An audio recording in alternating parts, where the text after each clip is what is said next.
Meghan Markle did take the dress. She's admitted it in another PR catastrophe for the Duchess of Delusion. Now, you know that I've been following this story long before the mainstream media has, but I'll tell you how it's exploded in Meghan's face over the past 24 hours. So the New York Post followed up what we had already covered in the independent media with this post. Did Meghan Markle say yes to an allegedly stolen dress? So they used the word stolen. Then they rode back a little bit, clearly petrified by her behind-the-scenes threats, with a new headline claiming that Meghan Markle may have taken home items from high-profile Variety photo shoot. This, of course, followed loads of claims from a whole range of journalists about her so-called sticky fingers when it comes to taking items, high-priced items, after fashion shoots. So, overnight, we finally get the response. From People magazine, of course, Meghan Markle's spokesperson reacts to claims she took $1,700 dress from photo shoot. And oh my God, her explanation for this is completely batshit bonkers. So I'm going to take you through it all today. I'm going to play you the original claim that sparked all of this. And of course, we'll get reaction from royal YouTube sensation P-Dina. But first, let's get to Tom Sykes reporting. He writes, the bizarre new reason Meghan says she kept that $1,700 dress. And he posted on the Royalist Substack, the Duchess of Sussex team have angrily denied a story that she stole clothes from a fashion shoot. However, they appear to have inadvertently confirmed in the process that Meghan does take fashion freebies. Yep, we knew. In contrast to the working royal family who say they never accept them. Sources told the Royalist that not being allowed to keep free clothes has been cited as an irritation for Meghan when she was a working royal. In the kind of utterly bizarro coda to the story we have come to expect from Meghan's camp, sources justified her keeping the green gown from a 2022 Variety shoot by suggesting she did so to prevent insiders on the shoot from illicitly selling it on resale channels to memorabilia hunters. Yes, seriously. They said this was standard practice, a claim derided by fashion insiders the Royalists spoke to. In a rare on-the-record statement, Meghan's spokesperson flat out denied a report on page 6 that she kept an emerald green Galvin Usheya dress worth $1,700. That's all it was worth. Meghan, get out the checkbook from the shoot without asking. The green dress subsequently appeared in a trailer for her forthcoming Netflix holiday special, which is when we worked this all out. The spokesperson told the Royalists that the page 6 story was defamatory and hinted at possible legal action after a fashion source alleged Meghan had taken the dress without permission. The insinuation, this is the on-the-record quote from Meghan, the insinuation that any items were taken without the full knowledge and agreement of the on-set stylists or their respective teams is not only categorically false, but also highly defamatory. Any items kept were done so in total transparency and in accordance with contractual arrangements. So there we have it, the admittance. She did keep the dress. However, Tom Sykes goes on. In a follow-up that raised eyebrows even further, a source close to Meghan justified her keeping the dress by saying she had done so to prevent it from being sold in an unauthorized auction because she had once worn it. The source claimed it was standard practice for celebrities to keep select items to prevent this, describing the practice as both commonplace and prudent. And here's where things get really grim. They even suggested this had been an issue for members of the royal family in the past. Although in 2 decades of royal reporting, the Royalists can count on 0 fingers the number of stories I have written about royal clothing stained with regal sweat being illicitly resold online at bumper markups. I checked with multiple fashion sources, photographers, stylists, editors, and nobody had ever heard this excuse before. One said, she seems to be implying the stylist would steal and hawk the piece for a premium on eBay, or is she implying the designer would? Another put it succinctly, insane. Another, absolutely hilarious. A stylist who has worked with the royal family told me it's pretty clear she just wanted the dress and kept it. I'm sure the designer agree. How could they not? What's interesting is she doesn't say she paid for it. From that, I think we can assume she didn't. That's the defense Catherine always has. Everything is paid for. Now, in October, Tom Sykes goes on, Meghan was spotted in a black and white tweed strapless Chanel midi dress during a date night with Prince Harry at a restaurant in New York City. She had previously worn the same piece for a 2022 photo shoot for The Cut. And of course, then we come to the claim from Vanessa Grigor-Adis, the journalist who had previously told Andrew Gold on the Heretics podcast that Meghan took a lot of stuff after a high-profile photo shoot, and asked, what's shocking about hearing these kinds of alleged stories is that somebody living in a $15 million plus mansion in Montecito who's had $100 billion deals would care enough to take home some jewelry and clothes from a photo shoot that she can afford. Here is that clip in question, which, by the way, I have to say, has now been deleted from the internet. Not here, though. Listen. Dan Wootton Outspoken is available as a podcast too. So to listen or watch us on the go, wherever you are, then please subscribe on Apple Podcasts, Spotify, or wherever you listen to your podcasts. And as a personal favour to me, please rate and review, as it really helps our independent show.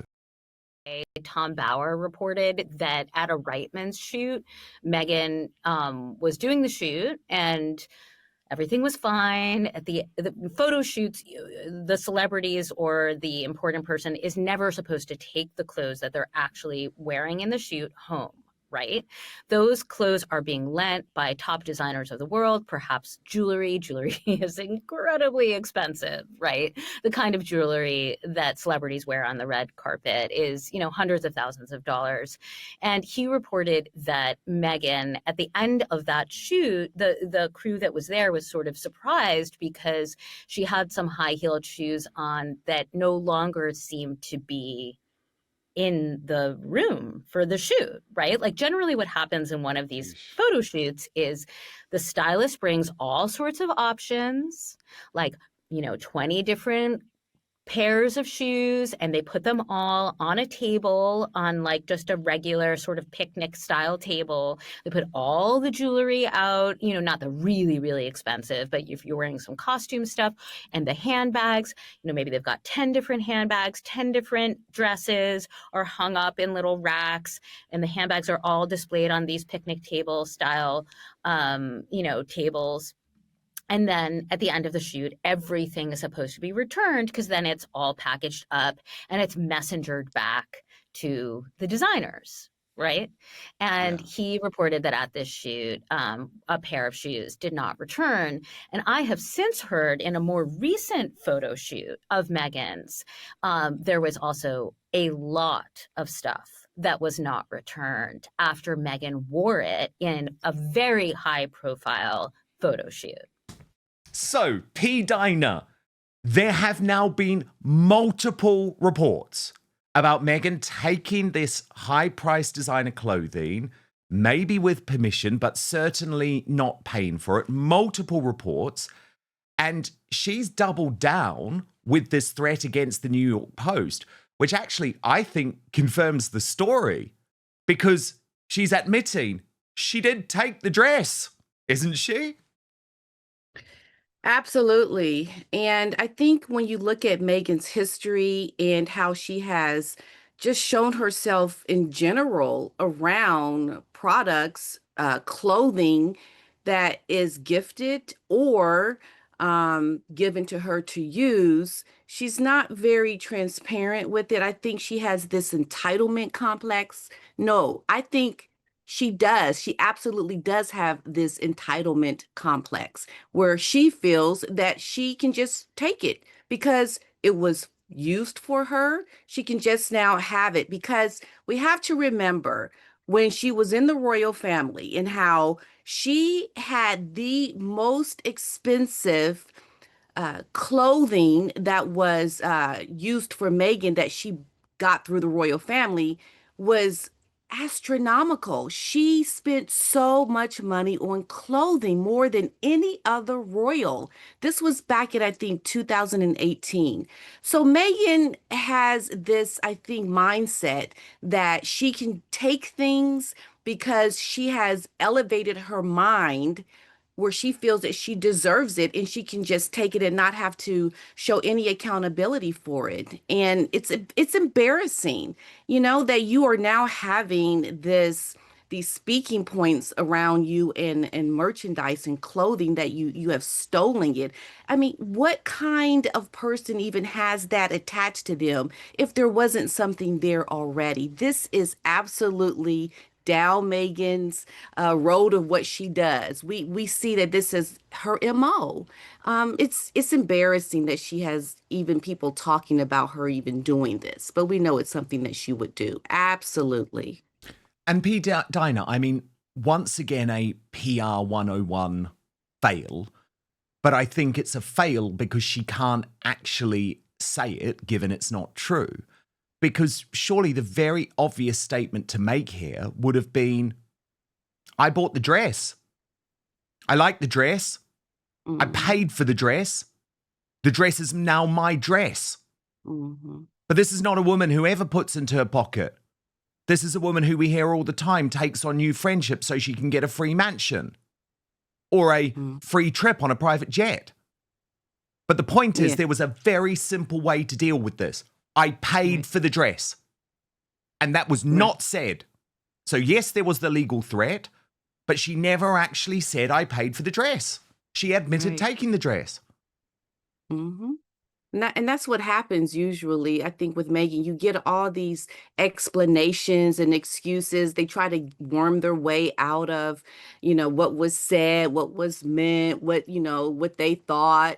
It's never just a clear cut to through the chase of what it actually was. And the fact that she didn't just say that she paid for it explains that, yeah, there was some shady business behind this dress. Are you kidding me? It it just shows how she tries to worm her way out of situations rather than being very clear and transparent about what actually happened. But we know it didn't really happen where she paid for it. No, because she could have just said. And then the other thing, which is, of course, completely disgusting, P-Dina, but we've come to expect it, every opportunity to try and throw the British royal family under the bus. No, this has not happened in decades in the royal family. None of the items are being hawked on websites. None of the items are being given for free. The royal family pay for their clothes from trusted designers. And by the way, tend to wear them over and over again. Beloved pieces. Exactly. Yeah, yeah. It's not like this is the Monica Lewinsky dress, where there's trying to keep it for, keepsakes that could be worth some money later. No, no one's trying to sell your sweat stains, Meghan. Okay, that's ridiculous. This woman, I'm telling you, Dan, I've always said it. She has brought a level of ghetto into the royal family. This is so cringe that we're even talking about this. It's like Meghan has lived up to all the things that people have said about her. And, if Meghan were really this authentic person who really bought the dress, we would not be hearing these kinds of stories. But there is always some kind of there with Meghan and these talking points because that's just up her alley. These are the things that she would do. And it's been proven time and time again. Like what they say, when someone shows you who they are, believe them. We believe this story because we know this is what happened. But first, a reality check. Data leaks aren't a once-in-a-while story anymore. They're constant and they're massive. When a mega breach hits, millions of people's details spill at once. Phone numbers, home addresses, even sensitive stuff. Worse, that data doesn't fade away. Data brokers and people search sites buy and resell it endlessly. So scammers, stalkers, even curious employers of your future can pull up your life within a quick search. That's why I use Incogni. In a murky industry, Incogni is the proof-driven service independently verified by Deloitte to request removals from hundreds of broker sites and private databases, follow up repeatedly, and log the confirmations as they come in. Here's how simple it is. create your account and share only what's needed to find your exposed profiles. Authorize Incogni once, just once, to act on your behalf. They start the takedowns and keep chasing so your data doesn't creep back online ever. And the power feature custom removals on the unlimited plan. If you spot your info anywhere, so court portals, company directories, people search pages, drop that exact link into your dashboard. Incogni's privacy team then takes it on beyond the automated list. Unlimited links handled by specialists. It's low effort, it's effective, and it gives you real peace of mind. They can't target you if they can't find you. So don't wait for the next breach. Head to incogni.com/outspoken right now and get 60% off an annual plan. That's incogni.com/outspoken. Protect yourself, your family, and your future. But now, back to the show. Yeah, and can I just be very, very clear? The reason why members of the British royal family have always been expected to pay for their own clothing, P-Dina, and are not permitted to accept free or loaned items is because it could imply endorsement or favoritism towards designers or brands. And Meghan knew that from her time within the British royal family, and she hated it. I mean, I remember covering the stories at the time about the fact that she thought it was mad that she couldn't take all of these clothes. So it's like, don't now, when you can do whatever you want, try and say that this is anything to do with what the British royal family do, because you never liked it. You never liked the fact that you couldn't take all of these free clothing. It had to be paid for. And of course, it was paid for from the royal funding. Right. And it's funny because, Megan saw that she could possibly take these items now that she's no longer attached to the royal family. But right there, her mindset was, hey, I should be able to get this stuff for free when she was in the royal family, right? So it even speaks to the likelihood that she would have done this now because of how her mindset was when she was in the royal family, the entitlement that she felt when, she had this access for these clothing items. So to me, Megan just is showing us that now that she's no longer really attached to the royal family, that she's actually doing things that she had always really wanted to do while within the royal family. So now Totally. she doesn't have that attachment. Oh yes, I'm just going to take these things now because now I can. Totally. By the way, P-Dina, it's not just this, which has been sort of humiliating Meghan overnight. Her Thanksgiving turkey has turned out to be a real turkey. Princess Carparkle writing, that's about to be the dirtiest turkey ever made. No olive oil, no butter between the skin and meat, no butter BBL, no brine. I'm not sure if that's Meghan Markle's attempt at a dry brine, but that's not it. Nowhere near enough salt. And you need to do the inside as well. Just admit you can't cook, girl. If Harry and the kids want a juicy, delicious turkey, tell them to come on over. And Stephanie Sidley asked quite simply, why is she wearing her jewelry?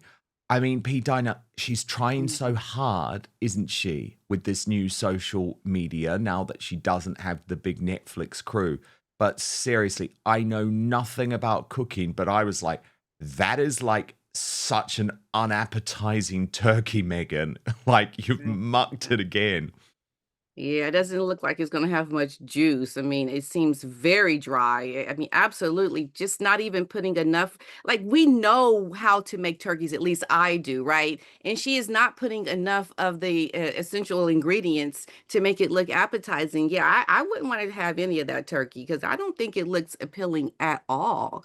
I mean, Megan just doesn't have the hand of a cook, and we see it all the time. It's embarrassing that you even think that you can try to show yourself as a cook, that, we're just not going to notice these things. Megan is cringe all the way. She just doesn't get it. Her mind is inflated to levels of madness. Seriously, this woman just doesn't get it. No, but it is quite funny, P-Dina, seeing the end of this Netflix deal sort of blow up, right? In so many ways. Like, clearly they have no excitement or love for With Love Meghan because Meghan wanted it to be released before Thanksgiving. They then delayed it to a week today, when, of course, P-Dina, I have to say, You're going to have to be watching this for me because we're going to do our big post-match analysis. But it will be the last time we ever have to do it, P-Dina. That's the one good thing. And we'll watch it so others don't have to. But now, in another blow, Netflix have just announced that 24 hours before With Love Meghan is released, they're going with this huge Sean Combs, The Reckoning documentary made by 50 Cent, Queer Lips of Truth, writing, "This is why I said Meghan Markle's holiday show is going to flop. The world will be focused on this, which will be released the day before." And it's just Netflix saying, P-Dina, these are our priorities. Like, actually, we don't need to clear the schedule for With Love Meghan holiday special because we know by this point it's going to be a disaster. But for her, this is yet another humiliation coming from the people who she claims to be such supportive business partners. Apart from that, they haven't done a deal, an exclusive deal, and they don't seem to push the was never product at all. No, yeah, I think Netflix is actually done with Megan. There's no sense of trying to help this Christmas special. Megan is just having something aired because she shot it. They're going to get the money that they can for it, but they're not trying to help this woman at all. Her products are not even going to be in the Netflix stores. So it just shows you that Netflix is just, waiting for this to be over and they're going to be done with her. I'm not surprised. It is going to definitely flop. I think she put Harry in that trailer because she thought maybe this would be a way to get people to really come out and watch it, seeing Harry. But Megan is really done at this point. Netflix is done with her, to be quite honest. Absolutely, absolutely. Let's speak about the real royals, P-Dina, because we had this absolutely glorious appearance in Wales by the Prince of Wales. Actually, it was quite funny. One lady got far too close to him, but he just laughed it off. And Harry, P-Dina, would be like, I was attacked. I need my security. It's like, no, these were just people who loved you, who supported you. But there was this really great moment where he spoke about Catherine, I think, in quite adorable fashion. And the line that all of the headlines have gone with is, behind every average man is an even better wife. So let me just talk to you about what happened, P-Dina. Here's the reporting from the Telegraph. The Prince of Wales has said that behind every average man is an even better wife. Prince William, who celebrated his 14th wedding anniversary with the Princess of Wales this year, laughed and agreed. This is it. When told by a youth club leader how important his own wife's support had been. In an engagement at the youth club in Wales, the Prince also spoke about family life and the importance of sitting down together to eat, saying children should not be by screens or disappearing off elsewhere.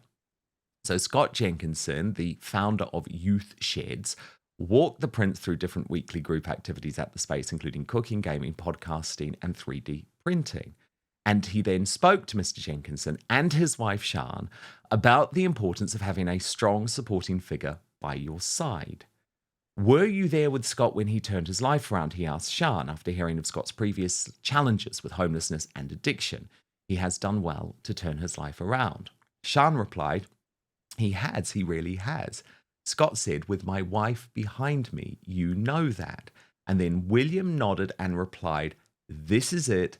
Behind every average man, there is an even better wife. And P-Dina, what is so lovely about that is obviously it's Prince William and his self-deprecating sense of humor. But really, there's a serious side to that. He is, of course, referring to Catherine. And it's quite a beautiful tribute in a way that came at such a lovely, natural moment. He doesn't have to do it in some type of cheesy Instagram or social media post, but he was really showing there to the world how important the Princess of Wales has been to turning him from, a guy who maybe was lacking confidence into someone who probably will be quite an extraordinary king.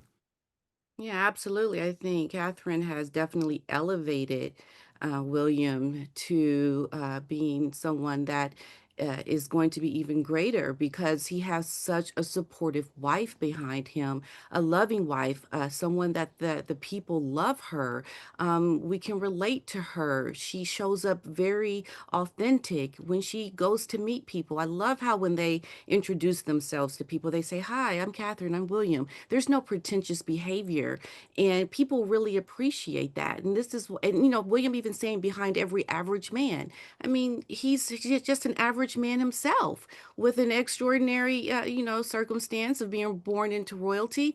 But he's just an average man doing a job, and he's got a great woman behind him, and she elevates William to great levels of, I think, appreciation by the people. We see them as a team, and even William talked about the appreciation of being in her family, and just watching how loving Catherine's family is, and being in this regular family's life. He appreciates all of that. It's not just the royal side, but it's also the everyday person side of this that William appreciates. And I think it also speaks to, people that hear this, like his brother, perhaps, who doesn't have this great woman behind him. Harry doesn't have what William has. And I think this is why he is so jealous of his brother once again, because he is proving to be a failure in the fact that Harry does not have a strong woman behind him to upbuild him. It's quite the opposite.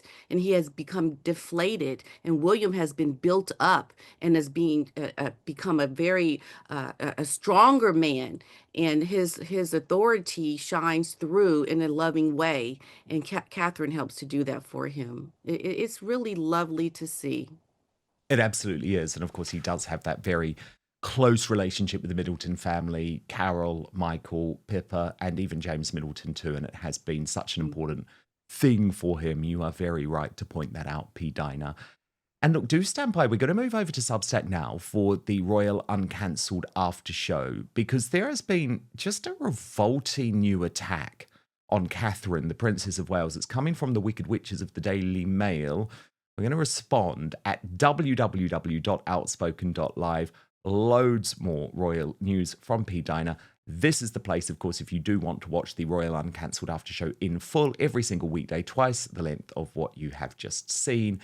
And you can do so with no advertising whatsoever. You can watch live or on demand. Substack is a free speech platform. It's a really important place for me. You can communicate with me directly on there. So if you like what I'm doing with Outspoken, you want to support what we do, remember, I have no investors. I'm completely owned by my audience, and that's why I'm able to do my independent reporting. So I'd love you to be part of it. I know times are tough, but if you can sign up at www.outspoken.live for a paid monthly or annual membership, I would be so grateful. But of course, you can also subscribe completely for free as well. That address again, www.outspoken.live.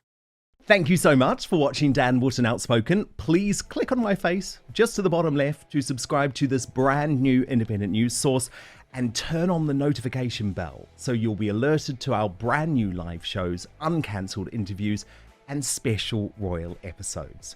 Outspoken is also now available as a podcast, so you can listen to the show every weekday on the go, wherever you are.